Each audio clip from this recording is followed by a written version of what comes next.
A decade or two ago, our economy wanted you to fit in, paid you well to fit in, and it took care of you if you fit in. Now, like it or not, the world wants something different from you. There's a new bargain now, one that leverages talent and creativity and art more than it rewards obedience. The book Linchpin is about overcoming the urge to fit in, to follow instructions and avoid taking responsibility. It's about overcoming the fear to stand out and to show your true brilliance.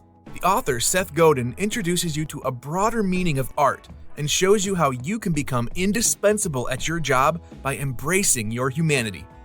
At Read and Grow, we review the books you want to read and present them to you in a short and memorable video. Make this channel part of your daily routine and check our book summaries for timeless principles, new insights, and unwavering motivation. Please subscribe and turn on the notification bell in order to stay tuned. We live in a world where outsourcing and automation and the new marketing punish anyone who is merely good, merely obedient, and merely reliable. For many people, job security is a fading memory, and stress is skyrocketing.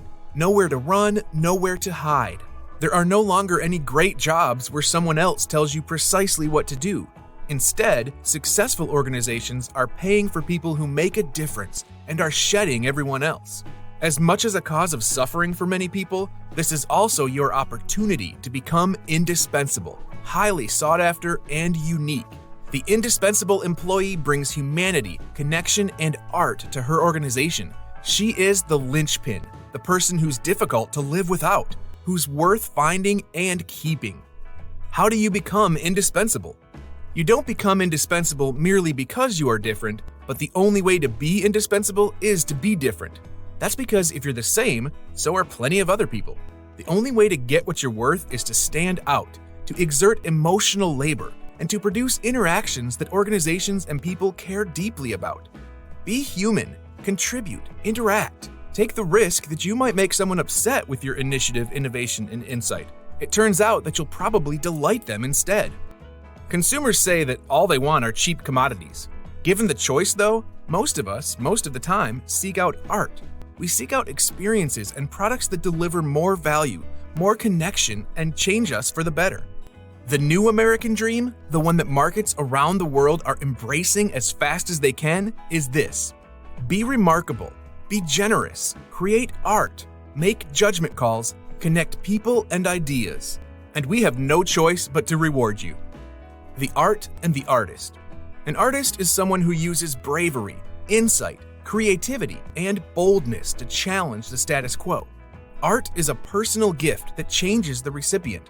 Stop following instructions and start being an artist, someone who dreams up new ideas and makes them real, someone who finds new ways to interact, new pathways to deliver emotion, new ways to connect, someone who acts like a human, not a cog.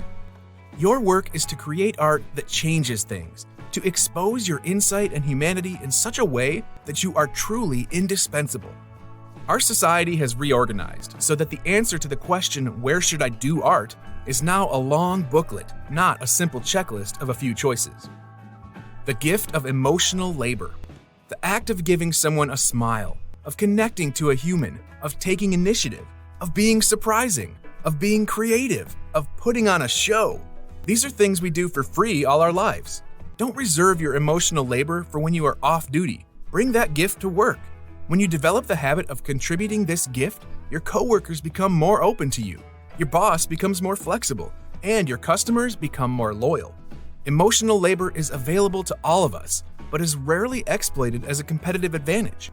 We spend our time and energy trying to perfect our craft, but we don't focus on the skills and interactions that will allow us to stand out and become indispensable to our organization. The linchpin. She solves problems that other people haven't predicted, sees things people haven't seen, and connects people who need to be connected. She steps in when everyone else has given up, puts herself on the line, and donates her energy to the cause.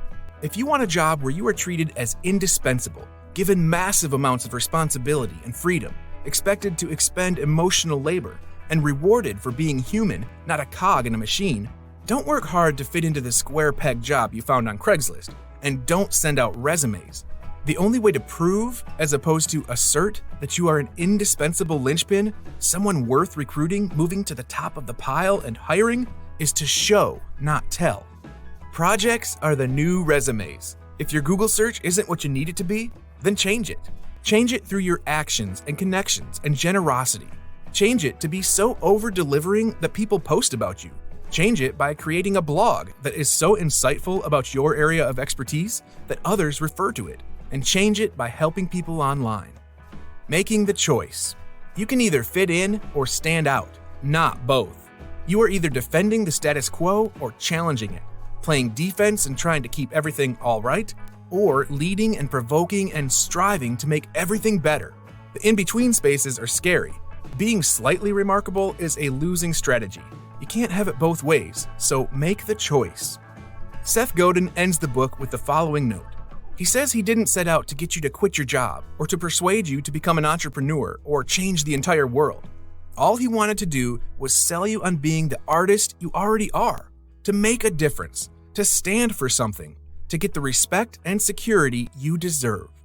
If you enjoyed this video, you are sure to like our summary of Finding Your Element by Ken Robinson. Thank you for watching. Please check our channel for more videos like this.